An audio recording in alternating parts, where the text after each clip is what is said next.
Radiator දාන coolant කෙලින්ම යන්නේ එන්ජින් බ්ලොක් එකට. ඒ එන්ජින් බ්ලොක් එක වටේට ගිහිල්ලා සිසිල් කරන්න ඕන පද්ධතිය හැම තැනකටම යනවා මේ.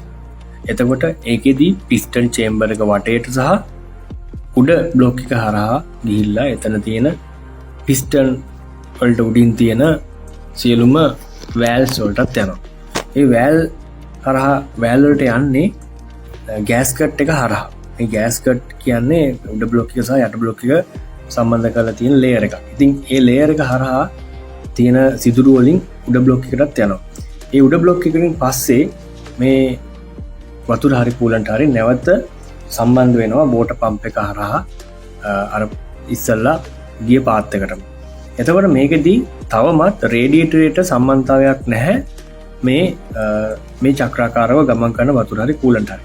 ඒක සම්බන්ධ වෙන්නේ තර්මෝස්ටැට් වෑල් එක කියලා තියෙනවා. අන්න ඒක ඇරුණොත් විතරයි. ඉතින් ඒක ඇරෙන්න නම් මේ එන්ජින් එක ස්ටාර්ට් කරලා ටිකක් වෙලාවක් යන්න ඕන.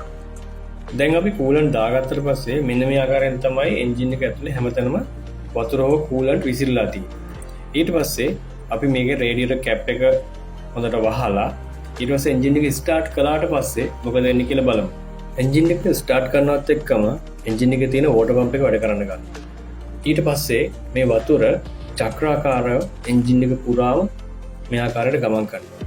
මුලින්ම යන වතුර පිස්ටන් ටික හරහා ගිහිල්ලා ඊට පස්සේ ගෑස් කට් එක හරහා උඩ බ්ලොක් එකට ගිහිල්ලා එතනින් පස්සේ නැවතත් චක්‍රාකාරව වෝටර් පම්ප් එක හරහා මෙන්න මේ ආකාරයට වැඩ කරනවා. එතකොට මේක තාමත් රේඩියේටරේට ගිහිල්ලා නැහැ. මොකද මෙන්න මෙතන තියෙනවා තර්මෝස්ටැට් වෑල් එකක්. ඒ තර්මෝස්ටැට් වෑල් එක ඔන් වෙන්නේ අදාළ උෂ්ණත්වයට આવොත් විතරයි.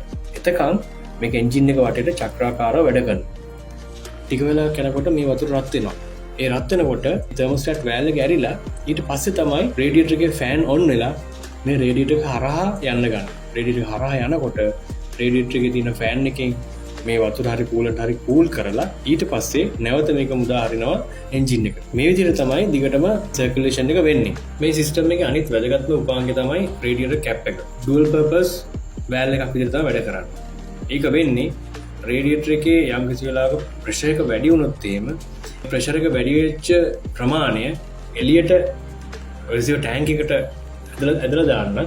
ඊට පස්සේ යම් කිසි එකකින් ඇතුළත පීඩනය අඩු නම් පිටින් කූලන්ට් හරි වතුර හරි නැවත රේඩියේටරේ අඩු ප්‍රමාණය පිරවීමට ඇදලා ගන්නත් මේ රේඩියේටර් කැප් එක තමයි බලපාන්නේ. ඉතින් ඒ හින්දා රේඩියේටර් කැප් එක අපි හරියටම සැලකිලිමත් වෙන්න ඕනේ. ඒක මලකඩ කාලාද ඒ වගේම ඒක හරියාකාරව මේ වෑල් වැඩ කරනවද කියන.